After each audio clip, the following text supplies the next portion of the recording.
a découvert le cancer des ovaires en fait en juillet 2011 et c'est à l'échographie des ovaires qu'ils se sont aperçus que les ovaires étaient énormes, 15 cm, alors que l'ovaire, je l'ignorais, c'est à peu près la grosseur d'une amande.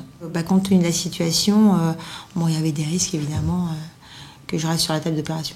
Bon, ça, on me l'a pas caché et on m'a même dit que je devais pas passer l'année. Donc voilà, on vous annonce au début de l'été que il vous reste à peu près 6 mois à vivre. On m'a mis dans un premier temps en soins de suite à Sainte-Croix-de-l'Aumône à la clinique du Parc. Puis c'est eux qui ont décidé du bien fondé, du démarrage d'une chimio ou pas, du fait que normalement j'étais en fait en soins palliatifs, normalement. Et puis finalement, on m'a transférée sur Beaujon et puis il y a un professeur qui m'a dit qu'ils allaient tenter la chimiothérapie. Donc le médicament, il s'appelle le Lynparza. Le nom scientifique, je crois, c'est olaparib. Moi, pour 488 gélules, j'en avais pour proche de 7 000 euros, 6 000, quelque chose, 900, quelques euros.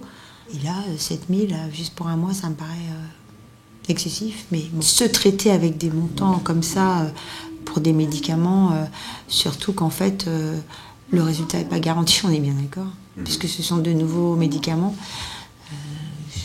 c'est un non-sens. Moi, je peux comprendre que ça puisse avoir un coût et que le coût puisse être exorbitant parce que derrière, il y a eu de la recherche, il y a eu tout un tas de choses qui ont fait qu'il y a des gens qui ont travaillé pour aboutir à un résultat qui, même s'il n'est pas efficace à 100%, il a dû passer plusieurs tests, je crois que c'est en 3 étapes, ils font des tests auprès de beaucoup de personnes avant de le mettre sur le marché.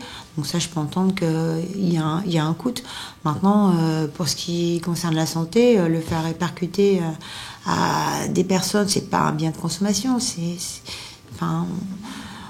le choix entre la vie et la mort, se soigner ou pas se soigner. Et quand on voit l'implication des pouvoirs publics par rapport au tabac pour essayer de minimiser la consommation, je comprends pas qu'ils prennent pas position pour les médicaments. Mais c'est vrai que les laboratoires, vu ce qu'ils empochent comme résultat, on pourrait aussi voir est-ce que c'est bien le reflet, le prix du médicament est-il bien le reflet du coût de la fabrication et du coût en amont de toute la recherche qui a été nécessaire à la mise sur le marché de ce médicament, j'en doute. Le message que j'aurais à leur faire passer, c'est qu'ils pensent que nul n'est à l'abri, qu'ils peuvent eux aussi se retrouver devant la maladie, ou leurs proches, leurs enfants, leurs parents, les gens qu'ils aiment. Il faudrait qu'ils pensent qu'ils pourraient aussi se retrouver à un instant T devant une problématique qui leur échappe.